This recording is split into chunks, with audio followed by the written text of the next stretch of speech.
Your city, your sound, Newport City Radio. Hello. Hello. Who are you and what is your role? I'm Adam Smith, and I'm chair and founder of Rainbow Newport. Okay, what's that? Rainbow Newport is Newport's new LGBT plus community group that's set up to support, advise and guide the LGBT community, family and friends within Newport and surrounding areas. And we try and arrange as much as we can social-wise, support, signposting, and just try to make sure that the LGBT community does not feel isolated within the city. Okay, so do you feel like there's enough LGBT awareness now? No. Okay, why is that?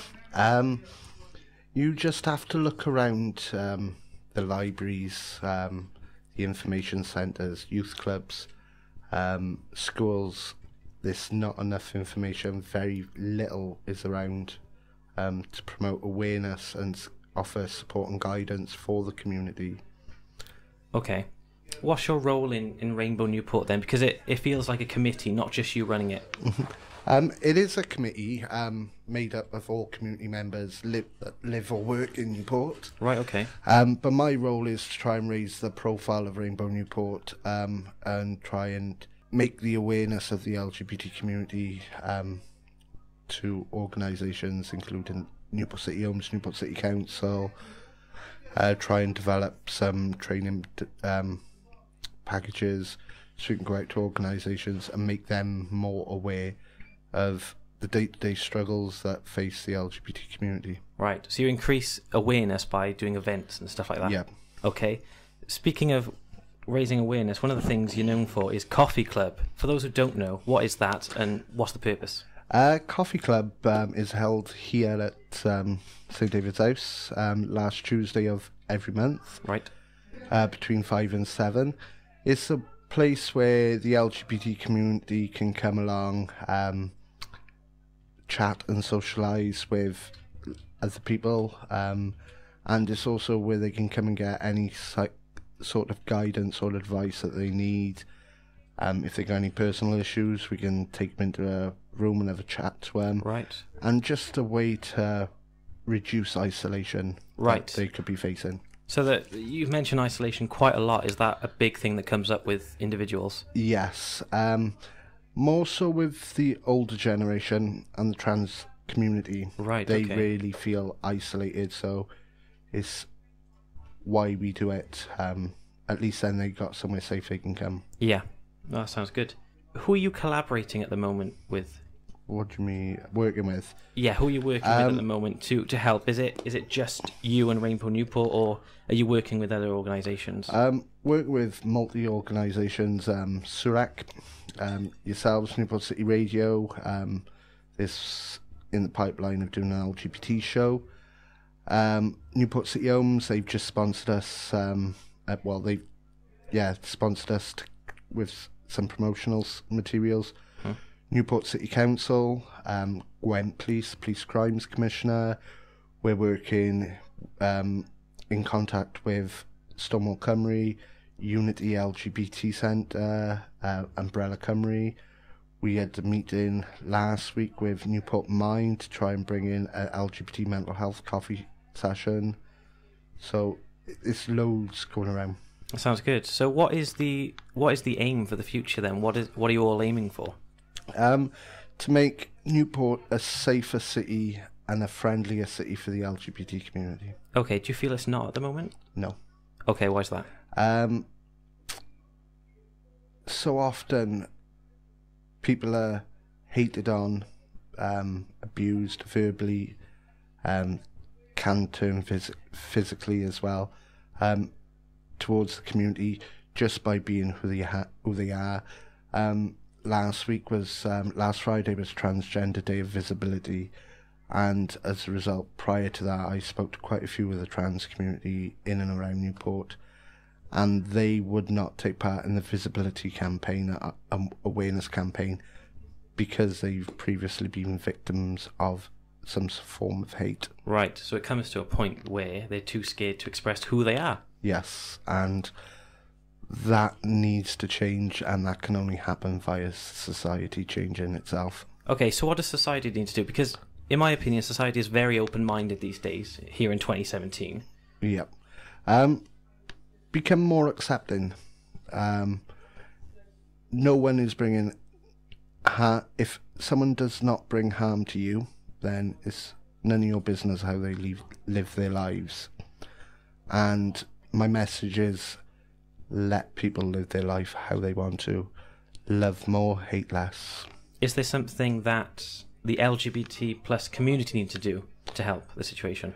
They need to be more united and support one another more than what they already do. Right. Yes, we've come a long way and we are more united, but there's still work to go, and I think there'll be work there for the next few years to come. Right, okay. So is there still conflict within the LGBT plus community then, with each other? Can be. More so towards the transgender community. Right. So that's the real struggle at the moment. Yeah. It's the transgenders that are the real minority at the moment. Then. Yeah. More so than LGBT. Yeah. LGB.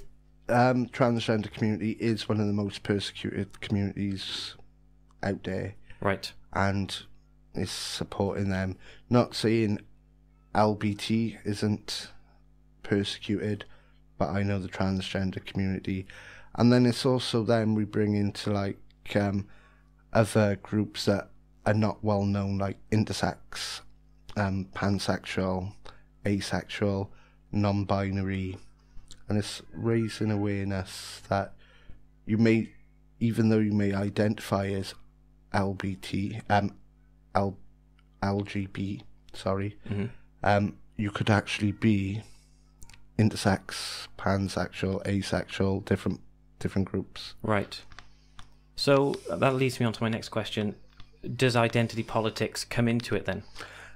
A little bit, yes. So do you aim to help non-binary people, etc., as much as LGBT? Yes. Okay. Do you feel like there's hate crime against them now then? Yes. Okay.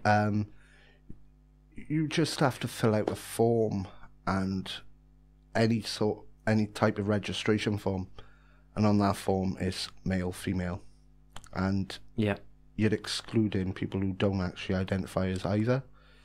And it's every business, every organisation, every registration form, and it's like bringing awareness to organisations that actually people don't fit into just the norm of male or female. Okay. What would the alternative look like then on forms and when you order stuff online, like t-shirts? What's the alternative? Unisex. Right. With clothing. So I always thought that unisex just meant male and female, so it doesn't, does it? To me, unisex can fit anything. Okay. But that's my view. It's a question that could be controversial to some of the community. But with forms, it's like male, female, unisex, male, female, non-binary, other. Yeah. And give people that option. If you give people the option to express who they are, how they identify, then the onus is on that person, not an organisation. Right. So I think one interesting thing would probably be that when it comes to unisex, especially in, for example, clothing, you can't really. It goes like to the joke that's been kind of pushed around, and it has that one shirt that says there are more than two genders, is kind of colourful. But then you look at it and it says, would you like this in for male or female sizes? And I think there's a certain limit, for me at least, where it becomes less about having to express your gender in everything, and certain things have to relate back to your biological sex or biological makeup to some degree. Even if you're trans, you're still going to either be male or female. It's still restricted to those two binary essence, if that makes sense. It does make sense, but then it goes to, are you taking away that person's right to express how they feel or how they should identify to civilization instead of how they feel within themselves? But then, for example, like if I wore a woman's shirt right now as opposed to a man's. I guess it's like fitting, for example. Mm-hmm. I mean, we have different, even with our shoulders, for example, our shoulders are different. So I think in that kind of sense, where the person is trying to tailor the clothes best to fit you, is that less about expression and more about just giving you something that best suits you? I'm not sure. It's an interesting one. Yeah, it is. Because you said unisex just now, because obviously you do have unisex shirts. I mean, I own quite a lot of unisex shirts because I feel they just fit better. I mean, I'm very slim. So I don't usually fall into kind of like male clothing. But, I mean, it's an interesting one of how would unisex necessarily fit both genders, be quite neutral in that sense. Who knows the answer to that?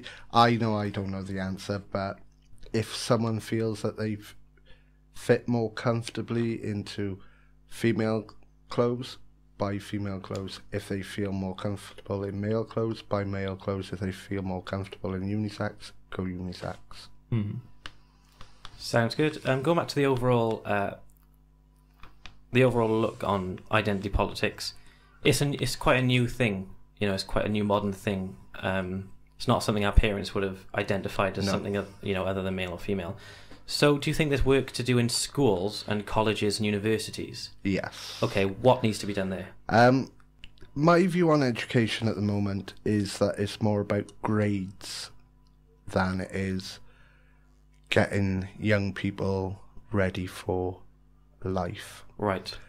And I personally believe, even though grades are important, life skills is also just as important.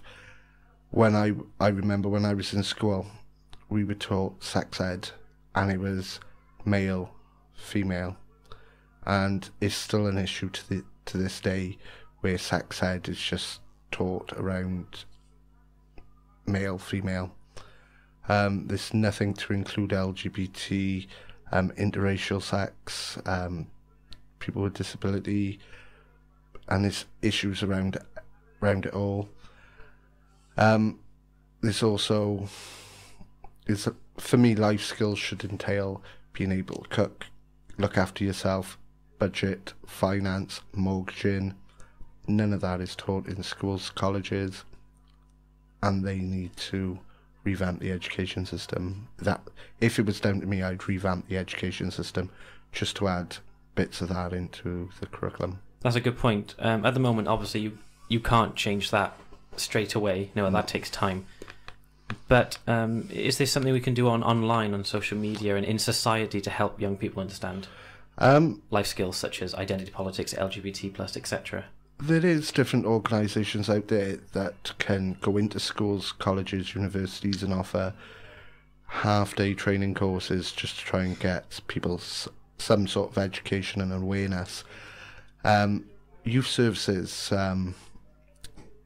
can also be a strong support on this, inviting these organisations to come in.